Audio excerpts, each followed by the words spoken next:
I am not an astronaut or cosmonaut, or am I? I'm going to let the listener decide at the end of this story.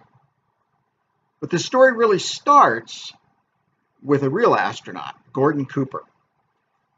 When America chose its original 7 astronauts, the Mercury 7, Gordon Cooper was one of them. He achieved considerable fame and had something of the reputation of being the bad boy of NASA. NASA had signed a deal with a national magazine to follow the lives of these 7 heroes. They were expected to behave themselves, be sort of Boy Scouts. Well, Gordon tended to get himself in trouble. He was a skirt chaser.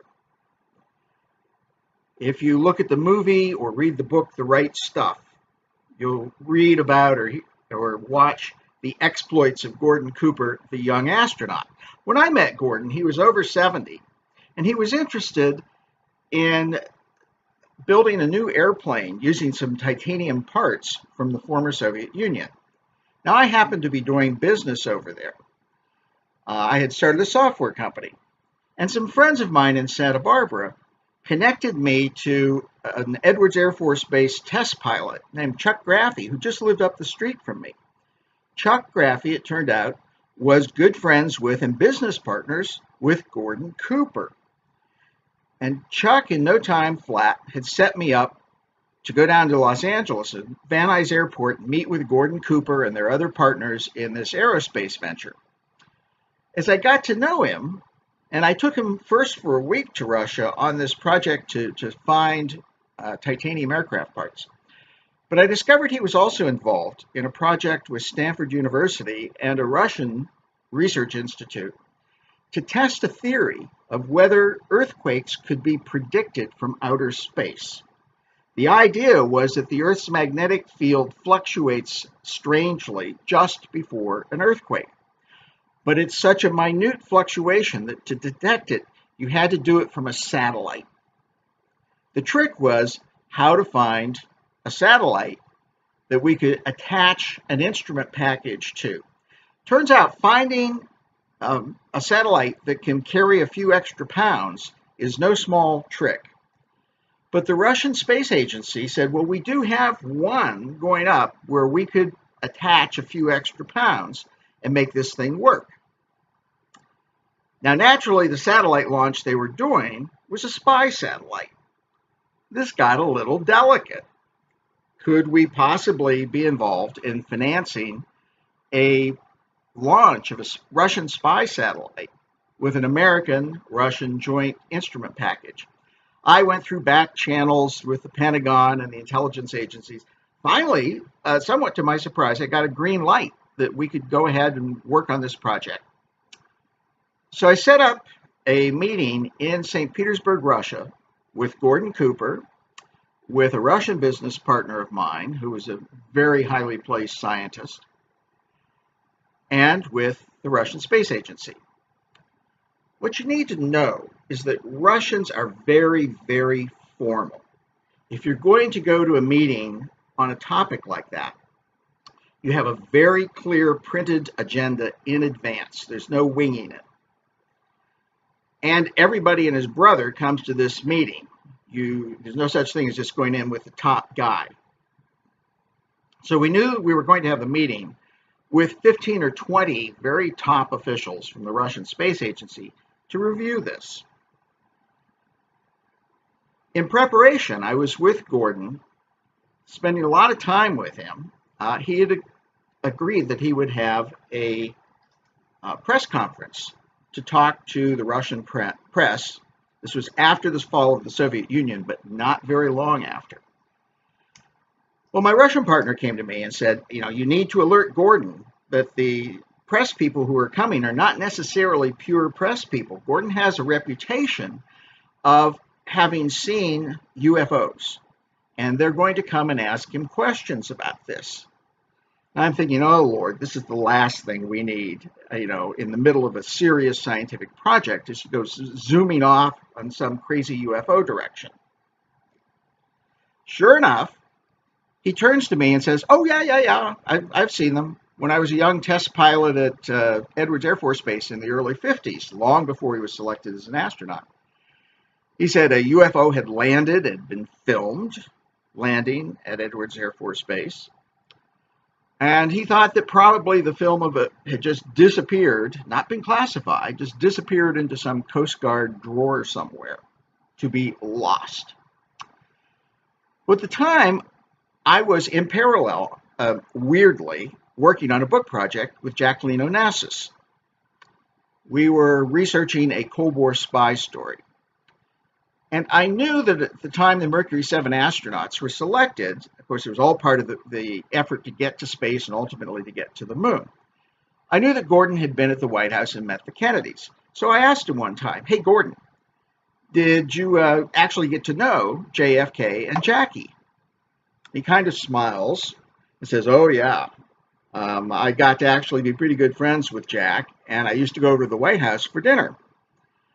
And he said, one night I was there, and I had gotten in trouble again. I looked at him and thought, what do you mean? He said, well, same old thing. NASA was after me because I caused some problems. And I was at dinner seated next to JFK, and he nudges me and says, Gordon, I hear you're in trouble again. He said, I was mortified. Here's my commander-in-chief. And he's needling me because I've gotten in trouble. But then, Gordon says, JFK nudged him again and said, Gordon, it's okay. We get in trouble a lot for the same thing, don't we? Well, that little vignette alone was worth the entire ticket to get Gordon to Russia, to hear from somebody firsthand, JFK acknowledging that he was, shall we say, naughty. Finally, the day came for the big meeting with the Russian Space Agency. And we're sitting there around a gigantic conference table. Everybody's very carefully going through the agenda point by point. And it seems that the Russian Space Agency is extremely willing to participate in this project. About halfway through, Gordon stops, looks up and says, oh, by the way, I'd like to buy one of your space shuttles. Dead silence in the room. Now, what you need to know is that the Russians had actually built a copycat space shuttle, looked just like the American space shuttle, and they built several of them, but they ran out of money as the Soviet Union was collapsing. So it only flew a couple times. So they had this batch of surplus space shuttles. Well, nobody knew how to react. This was not on the agenda. You could see the panic in the looks on the faces of the Russian officials as they're flipping through the agenda, trying to see, wait a minute, did we miss this? What is this? How do we respond to this? And because astronauts over there were considered almost like gods, they had much greater respect than they ever did in the United States. Nobody wanted to slap him down or in any way, shape, or form give offense. So Gordon goes on, and he explains, I'm on the board of directors of a group that's going to build a new Air and Space Museum in Las Vegas. And we'd like one of your space shuttles for our museum in Las Vegas. And we don't want to just put it on a barge and ship it over there. I want you guys to launch it, and I'll fly it right into McCarran Field in Vegas myself. Whereupon he turns to me and says, hey, Phil, you want to come with me? Let's just say I was confronted with an awkward moment. But, not wanting to offend, I said, okay, Gordon, I'll go with you on the shuttle. Let's go. At this point, we had reached such absurdity that my Russian partner jumped into the conversation and got the whole thing back on track with the scientific project. Well, you may know a Russian space shuttle never showed up in Las Vegas.